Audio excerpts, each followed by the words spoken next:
কিছুদিন আগে বাইক দুর্ঘটনায় আহত হয় ঝন্টু দাস নামে এক যুবক। বৃহস্পতিবার জেবিপি হাসপাতালে ড্রেসিং করতে আসে আহত ঝন্টু, কিন্তু হাসপাতালের চিকিৎসক এবং স্বাস্থ্যকর্মীরা তাকে ড্রেসিং না করিয়ে বাড়ি চলে যাওয়ার নির্দেশ দেন। পাশাপাশি হাসপাতালে কোনো ধরনের ড্রেসিং সামগ্রী নেই বলে জানিয়ে দেয়। পরবর্তী সময়ে সাংবাদিকদের মুখোমুখি হয়ে ঝন্টু দাস সরকারি হাসপাতালে ড্রেসিং সামগ্রী না পাওয়ায় ক্ষোভ উগরে দেয় হাসপাতাল কর্তৃপক্ষের বিরুদ্ধে।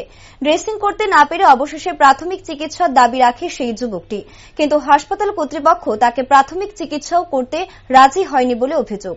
হাসপাতাল কর্তৃপক্ষরা সোজা সাপটা বলে দেয়, ড্রেসিং সামগ্রী কিনে না আনলে তাদের কাছ থেকে ড্রেসিং সামগ্রী দেওয়া হবে না। যুবকের অভিযোগ, এরকম সাধারণ পরিষেবা না পেলে তাহলে হাসপাতালের উপর আর ভরসা থাকবে না সাধারণ জনগণের।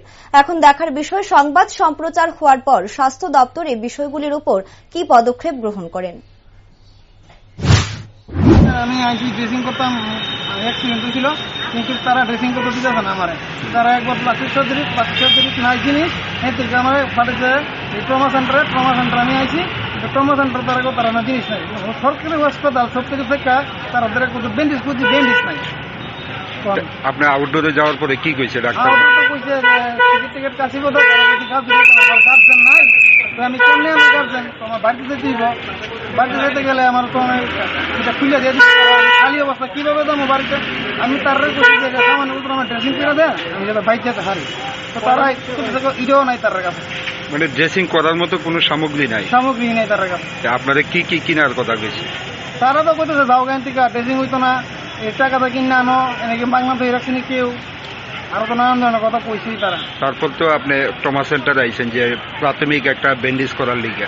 প্রাথমিক ব্যান্ডেজ করলে কইছি যে ব্যান্ডেজ করিল, তারা ইরও তার কাছে নাই। ট্রমা সেন্টার থেকে কইছে, ট্রমা সেন্টার ডাইরেক্ট কইছে।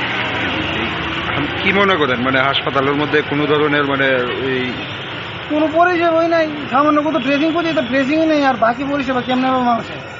আগারটা আপনি কিভাবে পাইছিলেন? আগারটা আমি অ্যাক্সিডেন্ট করছিলাম, অ্যাক্সিডেন্ট পাওয়ানোর পরে আমি এর আগে আউটার দেখাই লিখেছি, কিন্তু ডাক্তাররা কইছে কি যে এটা আর আউন লাগতো না।